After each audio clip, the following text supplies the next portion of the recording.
नमस्कार दोस्तों, अविनाश की वॉइस चैनल में आप सबका स्वागत है।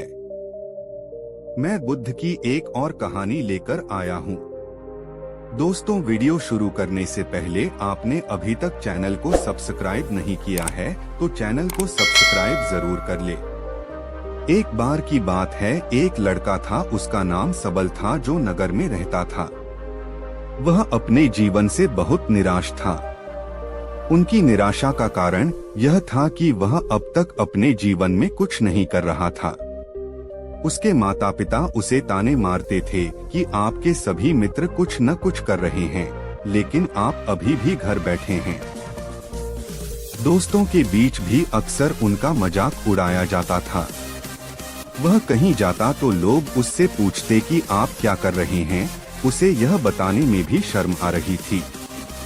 वह कुछ नहीं कर रहा था। धीरे धीरे उसने रिश्तेदारों से मिलना जुलना कम कर दिया और लोगों से मिलना भी बंद कर दिया। वह ज्यादातर समय घर पर ही रहता है। वह अकेला रोता है और भगवान को कोसता है और अपनी किस्मत को दोष देता है। अब उसे अपना जीवन बोझ लगने लगा था। कभी कभी वह सोचता कि कब वह कुछ करने के योग्य बनेगा, और फिर वह सोचता कि जिंदा रहने से अच्छा मर जाना है। एक दिन वह अपने नगर की एक गली से गुजर रहा था। तभी उसने देखा कि एक उपदेशक दुख और परेशानियों पर उपदेश दे रहा है। वह भी उसी भीड़ में सबसे पीछे बैठ गया और गुरु के प्रवचन सुनने लगा। उपदेशक कह रहा था, दुख एक शिक्षक की तरह है जो हमें जीवन की सच्चाई दिखाता है और हमें जीने का सही तरीका सिखाता है। आप चाहें तो जिंदगी जीना भी सीख सकते हैं। गुरुजी उपदेश दे रहे थे कि तुम चाहो तो कुछ भी हासिल कर सकते हो और अगर चाहो तो एक कोने में बैठकर रो सकते हो। इन सभी बातों को सबल ध्यान से सुन रहा था, लेकिन शिक्षक की यह बातें पसंद नहीं आई। उसने खड़े होकर कहा कि कुछ भी सिखाने से दुख दूर नहीं होता। इसमें केवल दर्द होता है, दुख की पीड़ा अनंत है। ऐसा लगता है कि इसके बाद कुछ होने वाला नहीं है। इससे कुछ भी फर्क नहीं पड़ता है। इसके सामने तो मौत भी छोटी लगती है। उपदेशक ने कहा, फिर तुम्हारा दुख क्या है? सबल ने उसके सामने अपनी सारी व्यथा सुनाई और पूछा, मेरे दुख का कोई उपाय है तुम्हारे पास? यह सुनकर शिक्षक मुस्कुराए और बोले, तुम उस दिन मेरे पास आओ जब आपके जीवन में वास्तविक दर्द हो। मैं आपकी समस्या का समाधान अवश्य करूंगा। यह कहकर गुरु वहां से चला गया। सबल ने सोचा, कहीं मेरा दुख नकली तो नहीं है? क्या मैं जिस दर्द से गुजर रहा हूँ वह नकली है? मेरा दुख कोई नहीं समझ सकता। जब माँ बाप नहीं समझते तो गुरु क्या समझेगा? उनके दुखों से व्यथित होकर सबल ने एक फैसला लिया कि अब वह कुछ करेगा। सबल ने एक छोटा व्यवसाय शुरू किया, पर उसे सफलता नहीं मिल रही थी। लेकिन उसके घर वाले पूछते हैं कि क्या वह कुछ कोशिश कर रहा है। वह अपने व्यवसाय में लगा रहा और धीरे धीरे उन्हें सफलता मिलने लगी। फिर उसने गति पकड़ी और केवल 3 साल के अंदर ही वह एक बड़ा बिजनेसमैन बन गया। अब सबल के आसपास ऐसे कई लोग थे जो उसकी परवाह करता था, जो उससे प्यार करता था। अब उनके परिवार के सदस्य भी उसकी तारीफ करते नहीं थक रहे थे। दिन ब दिन उसके मित्रों की संख्या बढ़ती जा रही थी। अब वह अपनी जिंदगी से बहुत खुश था। उनके कुछ दोस्तों ने उन्हें सलाह दी कि जब आप एक बड़ा बिजनेसमैन बनकर बहुत खुश हैं, तो सोचिए आपको कितनी खुशी होगी अगर आप इस शहर और इस राज्य के सबसे बड़े बिजनेसमैन बन जाते हैं। कितने लोग आपसे जुड़ना चाहेंगे, आपकी कितनी बड़ी ख्याति होगी और स्वयं राजा भी आपसे दोस्ती करना चाहेंगे और जरूरत पड़ने पर ही आपसे पैसे उधार लेंगे। दोस्तों की यह बात सबल के मन में घर कर गई। अब वह और पैसे कमाने की कोशिश करने लगा, लेकिन उसे यह सब बहुत ही जल्दी चाहिए था। वह समय बर्बाद नहीं करना चाहता था। उनका अधिकांश समय इन चीजों को प्राप्त करने में गलाने लगा, इसलिए वह ऐसे काम करने लगा जो सही नहीं था। उसने बड़ा उधार लेना शुरू कर दिया। उसके दोस्तों से पैसे की मात्रा और अधिक मुनाफा कमाने के लालच में वह अपने माल में मिलावट करने लगा। उसने अन्य व्यापारियों के खिलाफ भी साजिश रची और उन्हें डराया धमकाया, जैसा उसके दोस्त कहते थे वैसा ही करता था। वह इन तरीकों से ज्यादा पैसा कमा रहा था, पर अब उसके जीवन में पहले जैसा चैन न था। उनके मन की शांति गायब हो गई थी और वह रात को सो नहीं पाता था। वह हंगामे में रहता था। वह सब कुछ पाकर भी उन्हें किसी चीज में सुख नहीं मिल रहा था। एक दिन सबल अपनी गाड़ी में कहीं जा रहा था। तभी रास्ते में उन्हें उपदेशक का आश्रम दिखाई दिया। वह रुका और गुरु के पास जाकर बोला, संत, आपने मुझे मेरे पास आने के लिए कहा था जब मेरे जीवन में सच्चा दुख आता है। अब मैं बहुत दुखी हूँ कि मेरी नींद हराम हो गई है। मुझे कहीं भी शांति नहीं मिल रही है। इस प्रकार सबल ने अपनी सारी समस्याएं गुरु को बता दी। गुरु ने कहा, जब तुम पहली बार मुझसे मिलने आए थे तब भी तुम किसी दुख में थे। आपने उस दर्द से क्या सीखा? सबल ने कहा कि सिर्फ सोचने और चिंता करने से कुछ नहीं होता। आपकी दृष्टि को सच करने के लिए यह कार्रवाई करता है। और सिर्फ काम करने से कुछ नहीं होता, परिणाम भी मिलना चाहिए। जब आपको लगता है कि आपका लक्ष्य हासिल नहीं होने वाला, तब राह में चाहे कितनी भी मुश्किलें आ जाएं, मन कितना भी निराश क्यों न हो, कितना भी लगता हो कि अब कुछ नहीं होने वाला है, तभी विश्वास करें, मैं जो भी कर रहा हूँ उसमें अवश्य सफल होऊंगा। सबल ने कहा कि ये क्या हो रहा है, मेरी जिंदगी में अभी दुख नहीं है, तो वो आखिर असली दुख क्या है? गुरुजी ने सबसे कहा कि पहले आप मुझे बताओ, आपने अपने दुख से क्या सीखा? सबल ने कहा कि मैंने वह सीखा जो लोग हमारे जीवन में आते हैं, वह हमारी सफलता और प्रगति के कारण वो हमें धोखा जरूर देंगे, क्योंकि बुरे समय में वे हमारे साथ नहीं खड़े होंगे। वे अच्छे समय में ही हमारा फायदा उठाएंगे और बुरे समय में हमें छोड़ देंगे। उन लोगों पर ही भरोसा करें जो हमारे बुरे समय में हमारे साथ खड़े रहते हैं, लेकिन ऐसे लोग बहुत कम होते हैं। लेकिन जिनके पास है उन्हें उनकी सराहना करनी चाहिए, उनका अपमान नहीं करना चाहिए। मैंने कभी भी किसी के खिलाफ साजिश नहीं रखना चाहिए। अपना काम ईमानदारी और धैर्य से करें और कभी लालची मत बनो। अपने सारे दुख दर्द और अनुभव बयां करने के बाद सबल गुरुजी के सामने आंखों में आंसू लिए बैठ गया। कुछ देर बाद साधु उठे और पेड़ के नीचे एक गड्ढा खोदा और घड़ा निकाल लिया, जो सोने के सिक्कों से भरा हुआ था। उसने सबल को देकर कहा, मेरे पास आओ जब तुम्हारे जीवन में वास्तविक दुख हो। सबल ने अपने शिक्षक को धन्यवाद दिया और उसे प्रणाम करके चला गया। उस पैसे से उन्होंने एक छोटा सा व्यवसाय शुरू किया। अब वह छोटा व्यापारी बनकर भी खुश हैं। उन्होंने पूरी लगन और ईमानदारी से कारोबार किया। जल्द ही वह अपने शहर का एक बड़ा व्यापारी बन गया। उनका जीवन सुख सुविधाओं से भरा हुआ था। लेकिन कोई कितना भी अच्छा क्यों न हो, लेकिन जीवन में दुख आता है तो सबल के जीवन में भी दुख आते थे। अपने माता पिता की मृत्यु के रूप में वे दोनों एक ही दिन मर गए।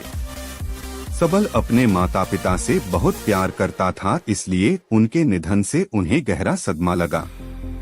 वह शवों को ले गया, दोनों को श्मशान घाट ले गया, जहां अंतिम संस्कार किया गया। वहां उसने अपने माता पिता का शव जलता हुआ देखा तो उनका मन बेचैन हो उठा। उसके मन में कई सवाल उठने लगे। वह घर वापस आ गया, इसलिए उसने अपने माता पिता के घर और संपत्ति को देखा, जिसके लिए उनके पिता हमेशा लड़ते रहे। आज जो छूटा पड़ा है, जिन्होंने इसकी देखभाल की, इसके लिए लड़ने वाले इस दुनिया से चले गए। उसके पिता ने जो कुछ कमाया वह सब यहीं रह गया। एक दिन पहले तक उसके पिता मारपीट करते थे किसी के साथ उसकी संपत्ति के लिए। आज वो खुद इस दुनिया से चले गए। उसका मन ऐसे अनेक विचारों के बवंडर में था। वह अंदर से अकेला और डरा हुआ महसूस कर रहा था। वह खाली महसूस कर रहा था। उसे लगा कि कुछ है, वह समझ नहीं सका। इसलिए वह गुरु के पास गया। उसे देखकर गुरुजी ने कहा, क्या जीवन में कोई दुख है? सबल ने कहा, वैसे तो जीवन में कोई दुख नहीं है, सब कुछ अच्छा चल रहा है, लेकिन आज मेरे माता पिता का देहांत हो गया है। मैं इस घटना से बेहद दुखी और परेशान हूँ। गुरुजी ने कहा, इसमें दुखी होने की क्या बात है? एक दिन सबके अपनों को मरना है। कोई न कभी जिया है और न कभी रहेगा। एक दिन तुझे भी मरना है। शायद तुम कल ही मर जाओगे, या आप आज भी मर सकते हो। सबल ने कहा, क्या कह रहे हो गुरुजी? मैं भी मर जाऊंगा, लेकिन मैं अभी जवान हूँ। गुरु ने कहा कि सब जी रहे हैं इस भ्रम में कि मृत्यु केवल दूसरों को आती है, बड़ों के पास ही आती है। लेकिन जवान और बूढ़े मर जाते हैं, बच्चे मर जाते हैं। मौत का उम्र से कोई लेना देना नहीं है। यह सभी को प्रभावित करता है। मास्टर जी की ये बातें सबल के मन में घर कर गईं, और वह चुपचाप चला गया। लेकिन उसका मन अभी भी बेचैन था। वह खाली महसूस कर रहा था। वह सारा दिन अपने बारे में ही सोचता रहा कि वह कौन है, वह इस दुनिया में क्यों आया है, क्या जीवन का लक्ष्य केवल चीजों को खाना और मरना है? ऐसे कई सवाल उसके दिमाग में लगातार उठ रहे थे, लेकिन उन्हें अपने किसी भी सवाल का जवाब नहीं मिल रहा था और उसका दुख दिन ब दिन बढ़ता ही जा रहा था। इसलिए कुछ दिन बाद वह फिर से गुरुजी के पास पहुंचा और बोला, हे स्वामी, मैं बहुत दुखी हूँ क्योंकि मैं यह नहीं जान पा रहा हूँ कि मैं कौन हूँ और मैं इस दुनिया में क्यों आया। यह सुनकर गुरुजी मुस्कुराए और बोले, आज आपके जीवन में पहली बार सच्चा दुख उत्पन्न हो गया है। यह वास्तव में दुख कहलाने के लायक है। हम नहीं जानते कि हम कौन हैं, हम क्यों आए हैं, क्या करें, कैसे करना है। सबल ने अपने गुरु से कहा कि उसकी दुर्दशा दूर करो। गुरु ने कहा कि हम सभी इंसान हैं, जीवन भर संग्रह करते रहते हैं। सबल ने कहा कि सभी इंसान जीवन भर धन, सम्मान, परिवार, प्रतिष्ठा, मित्र, शत्रु आदि जमा करता है। गुरु ने पूछा, क्या हम एकत्रित की गई चीजों में से कुछ भी अपने साथ ले जा सकते हैं? सबल ने कहा, कोई भी इंसान अपने साथ कुछ भी नहीं ले जा सकता, वह सिर्फ अकेला ही जाता है। मेरे माता पिता भी अपने साथ कुछ भी नहीं लेकर गए, सब कुछ धन संपत्ति वैभव सब कुछ यहाँ पर छोड़कर गए। शिक्षक ने कहा, अब मेरी बात ध्यान से सुनो, इस संसार में हमें जो संग्रह करना चाहिए वह हम नहीं करते। चीजें हमारे सामने होती हैं, लेकिन हम उन्हें देखने की कोशिश नहीं करते। हमें इस दुनिया में जो कुछ भी इकट्ठा करना है वह हम खुद हैं। हमें खुद को जुटाना होगा ताकि जब हम मरें तो हम एकजुट हो सकें और खुद को पहचानने में सक्षम होने के लिए। हम अंदर बंटे हुए हैं। हम प्यार, नफरत, गुस्सा, ईर्ष्या में बंटे हुए हैं। क्रूरता, धन, स्थिति, प्रतिष्ठा, सम्मान, पहचान, धर्म, जाति, सैकड़ों हजारों ऐसी चीजों और इच्छाओं में हम विभाजित हैं और टुकड़ों में जीवन जी रहे हैं। इस विभाजन के कारण हमारी चेतना कभी एक नहीं हो सकती। हमारी चेतना शक्ति बिखरी हुई है, इसलिए हमारे पास इतना समय नहीं है, इतनी ऊर्जा नहीं कि हम मुड़ सकते हैं और अपने भीतर देख सकते हैं। वास्तव में धन, सम्मान और सुविधाओं का अभाव, लोग इसे दुख समझते हैं और जीवन भर के लिए जो दुख कहकर रोते रहते हैं और समाधान खोजने का प्रयास करते रहते हैं, उन्हें अपना समाधान कभी नहीं मिलेगा, क्योंकि जिसे लोग दुख कहते हैं वह वास्तविक दुख नहीं है। यह सिर्फ एक आदमी की इच्छा है, उसकी इच्छा कभी पूरी नहीं होती, इसीलिए व्यक्ति को कभी उनके प्रश्नों का समाधान नहीं मिलता। इसलिए इन सब से परे यदि आप अपने दुखों का अंतिम समाधान चाहते हैं तो सबसे पहले खुद को समेटो। इस दुनिया से अपनी ऊर्जा वापस ले लो और इकट्ठा करो। अपने आप पर ध्यान केंद्रित करो। स्वयं पर ध्यान दो। अपने मृत्यु से पहले अपने आप को जानने की कोशिश करो, बिखरो मत। सबल ने कहा, तो गुरु जी, क्या हम इस संसार को छोड़ दें? हमारी सभी इच्छाओं को मार देना चाहिए, किसी से प्रेम नहीं करना चाहिए, धन संग्रह नहीं करना चाहिए, सम्मान की आशा छोड़ देनी चाहिए। शिक्षक ने कहा कि भावनाओं और इच्छाओं ऐसे बिखरे हुए मनुष्य में से निकल आ, जैसे कोई पत्थर पहाड़ से गिरे जिस पर पर्वत का कोई वश नहीं है सिवाय देखने के। परेशान होना और कुछ खोना वैसे ही बिखरे हुए मनुष्य की इच्छाएं बेकाबू और दर्दनाक हैं। उसका अनियंत्रित मन इच्छा करता रहता है और कल्पना करता रहता है और यह दुख देता है। लेकिन जब एक व्यक्ति अपने मन को एकत्र करता है तो वह जो कुछ भी करता है वह उसके नियंत्रण में होता है। फिर उसकी इच्छा से इच्छाएं भी उत्पन्न होती हैं। सबल ने कहा कि आपने मेरे असली दुख का समाधान कर दिया। आपका बहुत बहुत धन्यवाद। अब से मैं खुद को समेटने, खुद को तराशने की कोशिश करूंगा। गुरुजी ने कहा कि मानव शरीर में बहुत ऊर्जा और शक्ति है, लेकिन यह फालतू के कामों में बंटा हुआ है, बेकार की बातों में लगा हुआ है। यह एक बहुत ही शक्तिशाली मशीन की तरह है। एक बच्चे के हाथ में रखा जा रहा है और वह बिना सोचे समझे अपनी शक्ति बर्बाद कर रहा है और बिना किसी नियंत्रण के। इसीलिए इस शक्ति पर ध्यान दें, अपनी चेतना, और इसे इकट्ठा करें। सबल को अपने प्रश्नों का उत्तर मिल गया। उसने अपने गुरु का शुक्रिया अदा किया और चुपचाप चला गया।